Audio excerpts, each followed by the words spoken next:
消防人员在火场搜证，这里是新竹新埔的民宅内，冷气室外机已经烧到焦黑。天气炎热，不断飙高温，民众在家开冷气消暑。不过在新竹县6月份已经发生3起的冷气机火警。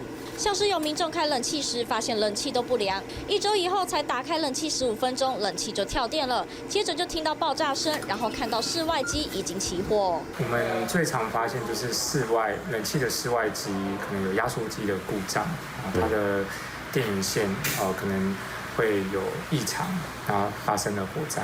一般我们的空调机、室外机来讲，会产生异音的时候，绝大部分有2样东西，一个是马达室外散热马达的产生的异音，另外一个是压缩机的运转的声音。如果冷气机零件受损，就会产生异音，而长期日晒、风吹雨淋、雨水渗漏或积灰尘，也容易让冷气机内部零件异常，甚至有短路的危险。因此，民众如果发现冷气面板显示异常或有怪怪的声音，要赶快找专业人士来检查。使用上有达一定年限的时候，本身要注意到自己的机器的使用的寿命，跟它使用的时数。 然后注意它的外观有没有明显的差异性。专家也提醒民众要定期清洁保养，避免积灰尘。如果冷气机故障，要立刻把电源关掉，请维修人员检修。